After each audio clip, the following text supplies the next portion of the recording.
Hello Blazers, it is your boy Roman, your favorite neighborhood Russian. How you guys doing today? Welcome to a brand new video, and in today's video guys, I wanted to tell you about 3 absolutely ridiculous cases of political persecution in Russia over criticism of the special military operation that happened basically in the last few weeks. Which nobody in the West really knows about, but I think it's very important to share because it just shows how far the crackdown on freedom of speech in Russia has gotten. Now if you guys follow my channel or news in Russia in general, you might know that in Russia right now, for example, according to the laws that were passed last year, you could literally go to jail for from 7 to 15 years for simply calling the special military operation by a different word that starts with the letter W and has 3 letters in it. I think you guys understand what word I'm talking about, and in fact this is real. For example, in Moscow, a local deputy, Alexei Gorinov, was jailed for 7 years, basically for saying that exact word. Сейчас же не 37-й год, правда?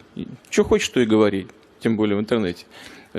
Черный воронок за тобой завтра не приедет. Это совершенно очевидная вещь. Ты что прятаться-то? And this is actually happening en masse right now, because like I said in my previous video, from January till December of 2022, there have been over 20,000 arrests or cases started in Russia related to essentially opposition to the special military operation. That's for those people who say that Russians don't protest, by the way. So obviously that is pretty insane. However, it's not as insane as what I'm going to be talking about in this video, because the 3 cases I got prepared for you guys, I mean, I'm just speechless. We're going to be talking about how a guy in Russia got arrested and is currently being framed for multiple years in prison for making a joke on the internet about the Russian armed forces. We're also gonna talk about how in Moscow, bars that are suspected in providing aid to the Ukrainian military are being stormed by the police, and the visitors of the bar, just the people drinking there and having a good time, are detained and are forced to sing patriotic music such as Shaman, for example. And I saved the worst for last. We're gonna talk about a story of how a 12-year-old girl during an art class in school drew a pro-Ukrainian drawing, and her only parent, her single father, is currently facing years of jail time, and also Child Protection Services want to take away his daughter from him for the simple reason of the dad and the girl not being Z. Сейчас же не 37-й год, правда? Buckle up, people, because this one is not going to be nice. So first of all, I want to start with the last story, because it is particularly despicable and inhuman in my opinion. Now, unfortunately, stories like these are not very well known in the West. For example, usually to keep up with my news, I like to use Ground News, which is actually the website that I'm on right now. And here we have the article that I'm talking about, the story with the girl and her father. And taking a look at the sources, the amount of the news outlets that covered this is relatively low, and most of this coverage actually comes from Russia-based outlets. So it clearly shows that stories like these are very underreported in the West. And I've already talked about Ground News on this channel before. It's essentially a news aggregator on ultra settings. It is the ultimate news comparison platform. And to show you guys how it works, we're here on the story about Xi Jinping coming to Russia. It's a very popular story. There's over 327 news sources to this article. And thanks to Ground News, I can actually see all the sources in one place and actually go and, for example, click on any one of them to see the original article. And Ground News gives you the political leanings, the factuality, and the ownership of every single source. So for example, here are favorites. Russia Today, we can see that it leans right, it has a low factuality, of course, and that it is owned by the government of Russia. Ground News has even more great features, for example, the interactive map, which actually allows you to see the breaking news from a particular location, and also the blind spot feature, which actually shows certain articles that have an overrepresentation in coverage from the left or the right. And I personally enjoy using Ground News a lot because I believe it is actually a great tool to sort of keep your own biases in check while making sure that the news that you're consuming are actually truthful and factual. So, if you guys also want to make your news experience reading better, then go over to the link down in the description to ground.news/nfkrz, try Ground News for free, and maybe if you like it, subscribe and support the Ground News team. Huge thanks to Ground News once again for sponsoring this video, and let's get back into it. So, what did exactly happen to this 12-year-old girl and her father? In April of 2022, Masha Moskaleva, a 12-year-old girl from the Tula region of Russia, made an anti-special operation and a pro-Ukrainian drawing during an art class in school. Now, I'm assuming this was one of those art classes where basically they make kids draw patriotic drawings, because like I said guys, like I've already made a video about this before, currently in Russian schools they're actually teaching patriotism to kids, and they're teaching kids as young as the 4th, 5th grade about the importance of the special military operation and destroying Nazism in Ukraine, of course. And often part of these lessons is making little drawings, essentially supporting the Russian troops with Z and, you know, Russian flag, you know, saying go Russia go. And usually most kids do it because these are kids, they can't know better, right? However, Masha was different because her drawing had a Russian flag saying no to on it, a Ukrainian flag saying "Glory to Ukraine" on it, and also the drawing depicted essentially Ukrainians being shot by rockets from the Russian side. And as a result of that, as any insane human being would do, the teacher went to the principal of the school, and the principal called the police on a 12-year-old girl. No comments there, guys. Quite honestly, these people, like... Look, I'll just be silent. Anyway, as a result of that, Masha's father, Alexei, was also called to the school, and they had a talk with the police. And Alexei was basically being told by the police and by the teachers that he's, you know, essentially raising the child to become a traitor of Russia, etc., etc. All the classic tropes. And later in April, it turned out that the police actually started an administrative case against Alexei, the father, for discrediting the Russian armed forces, which is exactly the new law that has been basically used right now to jail anybody who doesn't agree with the special military operation. Also, literally the next day, the police came to the Moskaleva household once again, this time to arrest the father for a criminal case, not an administrative case. Сейчас же не 37-й год, правда? Что хочешь, то и говори. Тем более в интернете. Quick explanation, by the way this works right now in Russia is that essentially this crime of discrediting the armed forces of the Russian Federation, it's actually not a felony that would land you any jail time if you do it one time. If you do it more than that, the police starts a criminal case against you. So essentially riot police and SWAT came into their apartments and arrested her father. Very quick correction, the first time the father was arrested, it was actually an administrative case, not a criminal case, and it was for comments on social networks that the police deemed as discrediting the armed forces. He only got arrested for a criminal case for the exact same thing later, which I'll also talk about. Another interesting detail that I want to point out before we continue with the story is that while the police was searching their apartment, they found money, they found a bunch of rubles, and also they found about $3,150. And according to Alexei, the father, the police was asking him why he has dollars, who's his owner, and who he works for. So, I mean, guys, yeah, what can I say? Like, just shows the competence of the Russian police very well, in my opinion, that to these people, like, having dollars in your apartments is a sign of you being sponsored by the West or something. Like, how insane do you have to be? Once again, I have to point out that we're talking about a single dad here, so the only person this girl has is her dad. And in March of 2023, Alexei got arrested, this time for real, and he's currently on trial, facing real jail time of several years, while his daughter, Masha, was sent to essentially a shelter, and currently not only is her only father being sent to prison, which would basically lead to Masha being sent to an orphanage. And guys, I think I don't really need to explain that orphanages in Russia are just hell on earth. But also currently, the child protection services of the Tula region of Russia are trying to take away Alexei's rights to parents, Masha, for, I don't know, for, I guess, not being Z. Because Alexei is actually being on a trial for also anti-special military operation comments online. And Masha is currently in this shelter, and it's not really known what's going on with her. Сейчас же не 37-й год, правда? And also currently, there's a petition on change.org about this, and actually over almost 140,000 people have signed this petition to essentially free Alexei and to bring Masha back home to her only father. But guys, yeah, I mean, what even is there to say? I just wonder how these people who reported a 12-year-old girl to the police and started this whole thing, because if those teachers in school, if that principal did not call the police on a 12-year-old girl, none of this would happen. And you know, I just really wonder how these people sleep at night. Quite honestly, like, and I cannot believe that in Russia, a single father is going to be jailed for a comment on the internet, and his daughter is going to be sent to an orphanage, and her life will be also ruined because they don't agree with the messaging of the government and what it's doing. Что хочешь, то и говори.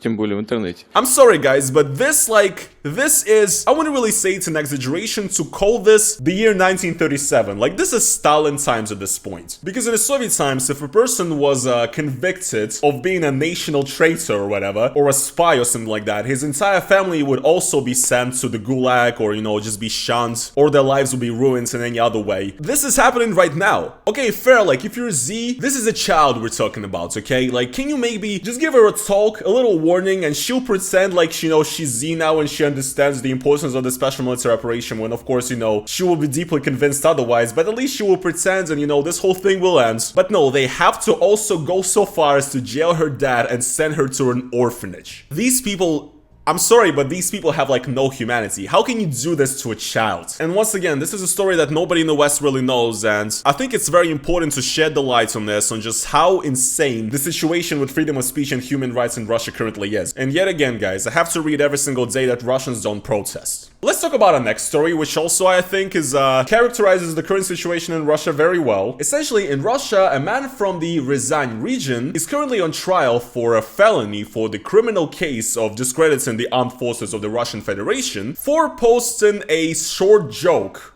on his VK page online. Now guys, here's the thing, I don't even know if I can really tell you guys the joke or show it even, because, you know, I personally would kind of, you know, prefer to not have a criminal case for myself, but I'm sure you can find it, or maybe, you know, some smart people in the comments will post it. Just in case, guys, I gotta say, you know, bad joke, terrible joke, not funny in the slightest. But anyway, the joke was related to Russia leaving Kherson. And essentially, once again, just like with every one of these stories, this man is currently facing about 7 years in jail for posting one joke on the internet. Что хочешь, то и говори. Тем более в интернете. You know, guys, I just want to say, you know, it's just crazy to me what a magnificent and strong country we have. It's, you know, just such a great country that has like truth on its side, is actually, you know, on the right side of history, that first of all, it is afraid of a person making a joke online and actually have to jail a person for making a fucking joke. And also, yeah, it's very telling that a country which is on the right history and has truth on its side is implementing laws that are jailing people for like 10 years for stating an opinion that differs from that of the governments. Now that is a mighty government, you know, that is a mighty country which is just so truthful in its aspirations that it has to jail people who don't agree with it. It's crazy, you know. When I was a kid, my parents and my grandparents were telling me how in the Soviet times you could go to jail for making a joke about Stalin or any other Soviet leader of the time. And I remember when I was a kid, I was hearing that and I was thinking, man, that is absolutely insane. Like, there is no way that's gonna happen again. Well, guys, I was wrong. I want to die. And now, guys, I've saved the one more lighthearted one, I guess you could say, for last. I mean, it's not exactly lighthearted, but compared to what we just discussed, it is. You know, compared to kids being separated from their parents, it is lighthearted, but also, yes, it is also pretty ridiculous and messed up. Essentially, in Moscow, police raided two very popular bars in the center of the city under suspicions of those bars funding Ukraine. And the police detained several people and also made all of the visitors that were in the bar at the moment sing patriotic songs such as Lube, and of course our wonderful favorite musician Shaman. So basically what happened is that in July of 2022, a cafe bar in Moscow called La Virgin Taqueria made a post on their social networks about throwing some sort of vinyl secondhand market and saying that some part of the proceedings from this event is going to be going to Kiev Angels, which as far as I understand are volunteers from Ukraine that are supporting the Ukrainian troops and, you know, providing them with aid. As a result of this, some Z-Patriots got very mad at this cafe bar and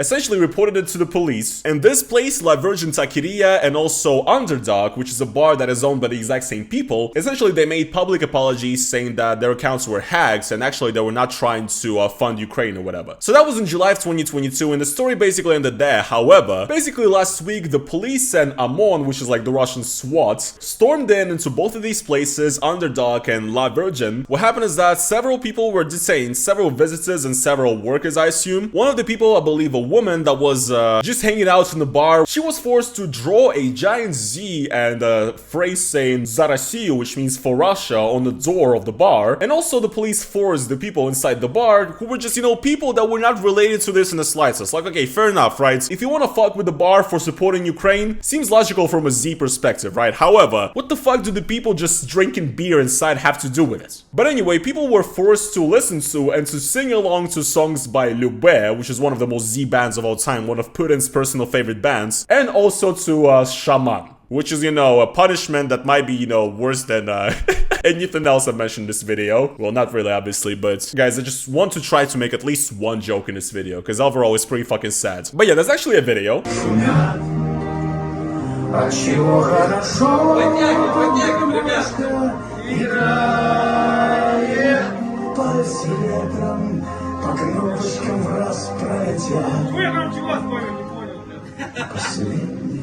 Yeah, guys, I mean, what can I say? All that I see here is, you know, classic police power tripping, you know, thinking that they have the right to rule over other people. And yeah, I mean, that's basically what police in Russia is based on at this point. Like, it's not even out of the norm at this point in Russia for the police to be beating up the people that are detained and even, you know, physically violating them in the most terrible ways possible, you know. So yeah, the police are just, you know, having fun because they get to, you know, make a bunch of, you know, liberal soy boys that they think the visitors at the bar are, sing, you know, patriotic Z songs like, haha, we fucking showed those libtards. Oh my god, oh my god. This is crazy, man. This is fucking crazy. And also, according to one of the underdog employees, the police was actually threatening people with electric shockers, making them sing music. So, you know, this is just the classic case of "Люби Россию, сука." You know? It's definitely gonna work, guys. It's definitely gonna work. Also, apparently, the police asked people with tattoos to undress to see their tattoos on to see if they have any extremist material on their bodies, probably. And also, according to a lawyer related to these bars, about 40 to 50 people were detained, and most of them were let go after having their phones checked and having their Telegram app checked in particular. So yeah, violation of privacy, by the way. But what am I even talking about? It's like, there's no human rights in Russia, so like, why am I even surprised at this point? Say what you want, guys, but quite honestly, I believe that we are very, very close to times of Stalin at this point. Like, if it's not quite there yet, if we're not quite there, we will be there very, very soon. And I'm just really depressed, to be honest. But also, one thing I would just like to say is that there's a lot of people in Russia these days that are basically Z and who don't understand the implications of this. They think that basically, you know, everything that's happened is great because the police is actually, you know, taking care of the traitors of Russia and, you know, people who do not support Putin and who do not support the denazification and everything. Fuck those guys, they're soy boy libtards and traitors of Russia anyway. We'll be better off without them as well. We might just, you know, shoot all of them at that point. You know, that's basically what these people think. It's just funny because these people don't realize that by building this oppressive society, at one point they're also gonna be under the fucking wheels of the repression train. But they're just too dumb to realize that. And also, once again, I just want to stress that these are stories that the majority of Westerners do not hear about. I do understand that current events in Ukraine are obviously way more pressing, and the coverage there is great, I feel like, which is good, but there's definitely not enough coverage of Russians being suppressed for expressing their opinion online, especially in the West. And that is not great because it leaves people with the wrong impression. Once again, you get all these people commenting saying that Russians don't protest, Russians are all complacent zombies, you know. Well, maybe if people knew about these cases and these stories, the people's outlook on the resistance in Russia would be slightly different. However, most Westerners just prefer to watch cherry-picked street interviews with the most Z people imaginable because holy shit, guys, it's crazy. Why would people who are not for fucking special military operation respond, right? Like, this is not a joke, by the way. I literally see comments of just clueless Westerners online saying, oh, I watched a video recently of the of street interviews in Russia and, you know, asking people's opinion about Ukrainian stuff. Oh, they're all fascists there and everybody said that they love Putin and stuff. So, you know, every Russian is basically just a terrible person. Yeah, I wonder why. It's not like the sociological significance of these videos are ruined by the fact that these videos are created for the internet, for the clickbait, to essentially just cause as much of a shitstorm as possible, because that is literally what's going on the internet. And also, guys, oh my god, I wonder why in Russia, when you come up to people in the streets and ask them their opinion on Ukraine, I wonder why people who are pro-Ukraine are not speaking out. It's almost like they'll get in the ass. I know, guys, it's crazy. It's a crazy thought that nobody ever really comes to. So yeah, the point is, I think it's very important for Westerners to know about these cases as well, and yes, that's what I'm doing in this channel. That's what I'm trying to provide to you guys, and hopefully by spreading this and showing these cases to you guys, I'm giving a bit of more of a context on what is currently going on in Russia and why, yet again, saying that every Russian is in support of this is not very fair. Anyways, guys, yeah, I guess this is gonna be pretty much it for today's video though. I hope you guys did enjoy it. If you guys did, then please make sure to slap the like on it. As well, guys, if you want to support this channel additionally, then go over to link down in the description. You can become a YouTube member. It's basically like YouTube's own version of Patreon, but I can't even use Patreon anymore, so just do that instead if you donate to Patreon, okay? You can also do a super thanks underneath this video. And yeah, guys, that is going to be pretty much it for today's video though, and I will see you guys in the next one. Peace.